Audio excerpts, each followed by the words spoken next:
Morning, Carmen. Hi, Geoff. Good morning. I'm Jeffrey Morris. I'm a member of the Florida Veterans for Common Sense, and I'm here at the garden here, and this is our surf project out by the Celery Fields. I am a volunteer, and we need volunteers, by the way, so the reason I'm mentioning this to you is we have a project out here that requires constant maintenance. We have a microforest, which you'll hear from the other guys about that. I know nothing about microforest. What I do here is mow the lawn. I'm at the lowest end of the food chain. But what I'm trying to tell you is, and I like to emphasize is, this is going to be for you, the members of Sarasota County, and your grandchildren, and even your great-grandchildren. We have started out here what they call a microforest. And as you can look around, we need more trees. Now we're all environmentally conscious, so let's get together on this. We need help. So why don't you all just get together? Here's my number. You can go to the link to find it. We'd love to have you out here. So thank you so much, and we look forward to seeing you out here. Good morning, Mike. Good morning. Can you come a little closer here and, Sure. and introduce yourself and tell us what you have to do with the forest? My name is Mike Burns, and I am the Vice President of the Florida Veterans for Common Sense. And we have, along with help from some NGOs, Rotary Club, a couple other people, built a forest. And our whole idea was to, this is our, I guess I call it our spitwad against climate change. It's small beginnings, but solid, beautiful, and we hope to make this a kind of a pattern for this county to follow. The Defense Department has come out and said that climate change is a national security issue, and as a veterans group, we took it seriously.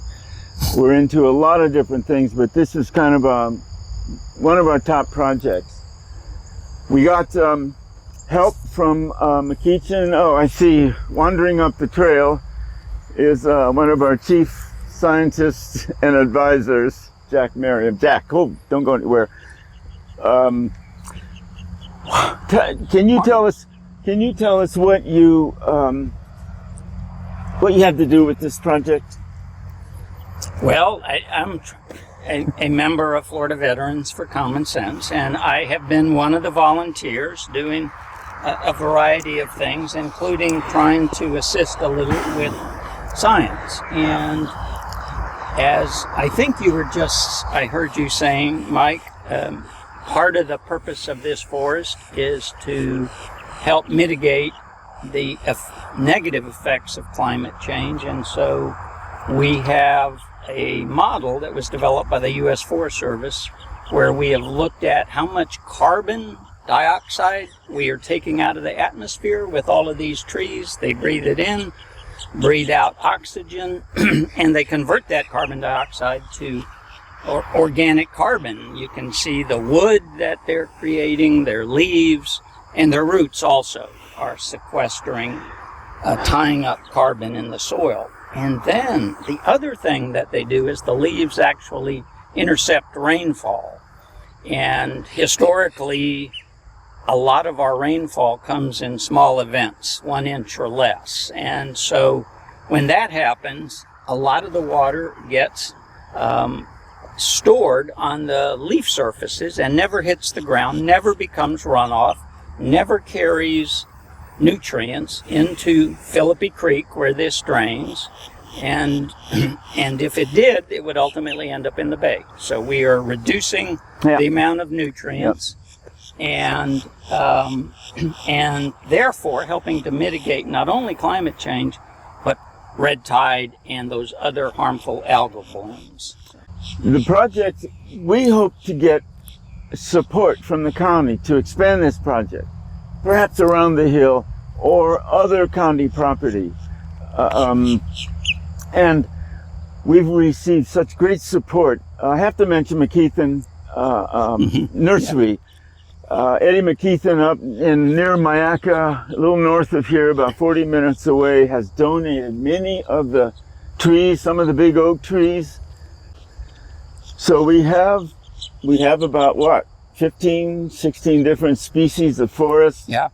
from slash pine, loblolly, pignut hickory, oak, various species of oak. Take a look around. Please come and take a look around and walk through this. You'll feel the same magic that we do. Look at it now. It's a park. And we can do this anywhere if we get the land and the opportunity. And you might mention, Mike, that we put a unique numbered tag on each tree, and as you walk through the forest, you can look at those tags, and our county forester from the Myakka district helped us to measure the diameter and height of each of these trees, which we've put into a database. And we also are working with the County Extension Service, right? I think on Arbor Day, we'll be having walks through the forest where people can learn about each of these trees, and maybe they'll want to go home and plant one. This is one of the best experiments, best projects I've ever been connected with. You walk through here, get on your phone, look at a tree, and you can tell what it does, how big it gets, how much it releases oxygen, pulls carbon out of the air. And look at the habitat that we are creating. The birds are already moved in. 3 nests already. Yeah. In fact, 2 eggs. I think we hatched 2 chicks, 2 little birds are flying around here someplace from a nest. Red-winged blackbirds, I think. Red-winged blackbirds. Yeah.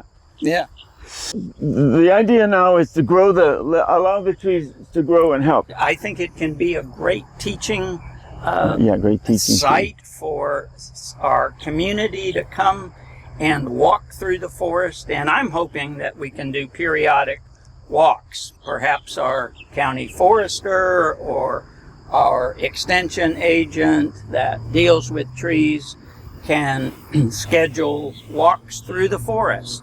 And people can show up and walk through with them and learn more about the benefits of forests and urban forests, cooling our communities as we continue to get hotter.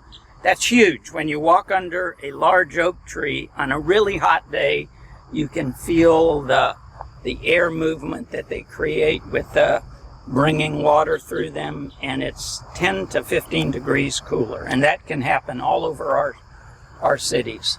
The voice of truth and science speaking here. So, walking through this forest. We're really proud of this forest. Wow. Yes.